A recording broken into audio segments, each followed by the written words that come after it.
નમસ્કાર દર્શક મિત્રો, હું જપન શાહ કાનમ એક્સપ્રેસ ન્યૂઝમાં આપનું સ્વાગત છે. જોઈએ આજના મુખ્ય અને મહત્વના સમાચાર. અંકલેશ્વરની અયોધ્યાપુરમ સોસાયટીમાંથી મહિન્દ્રા સુપ્રો ટેમ્પોની ચોરી કરનાર સ્થાનિક શખ્સ ઝડપાયો. બીએનએસ હેઠળ ગુનો દાખલ. અંકલેશ્વરના કાપોદ્રા વિસ્તારમાં આવેલ અયોધ્યાપુરમ ટાઉનશીપમાંથી ઘર આંગણે પાર્ક કરેલો મહિન્દ્રા સુપ્રો ટેમ્પો ચોરી થવાની ઘટના સામે આવી હતી. આ મામલે ભોગ બનનાર વાહન માલિકની ફરિયાદ આધારે પોલીસે ગણતરીના દિવસોમાં જ ચોરી કરનાર સ્થાનિક શખ્સની અટકાયત કરી કાયદેસરની કાર્યવાહી હાથ ધરી છે.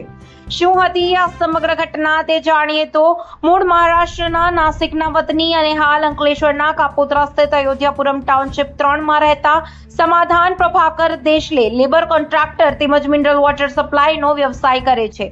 પાણીના સપ્લાય માટે તેઓએ પોતાની પત્ની રોશનીબેનના નામે એક મહિન્દ્ર સુપ્રો ટેમ્પો ખરીદ્યો હતો. ગત તારીખ 15 મેના રોજ સાંજનો સમય પાણીનો વ્યવસાય પૂરો કરી તેઓએ આ ટેમ્પો પોતાના ઘરની નજીક ખુલ્લી જગ્યામાં પાર્ક કર્યો હતો. રાત્રિના આશરે 12 વાગ્યા સુધી ટેમ્પો પોતાની જગ્યા પર જ હતો, જે બાદ દેશલે પરિવાર સૂઈ ગયો હતો અને બીજા દિવસે સવારે 6:30 વાગ્યે પાડોશમાં રહેતા સાગરકુમાર મૌર્ય નામના યુવાને ફોન કરીને જાણ કરી હતી કે તેમનો ટેમ્પો પાર્ક કરેલી જગ્યાએ નથી. 1 લાખની કિંમતના ટેમ્પોની થઈ હતી ચોરી. દેશલે પરિવારે તાત્કાલિક આસપાસની સોસાયટીઓ તેમજ અંકલેશ્વરના અંસાર માર્કેટ અને નોબલ માર્કેટમાં તપાસ કરી હતી, પરંતુ ટેમ્પોનો કોઈ પત્તો મળ્યો ન હતો.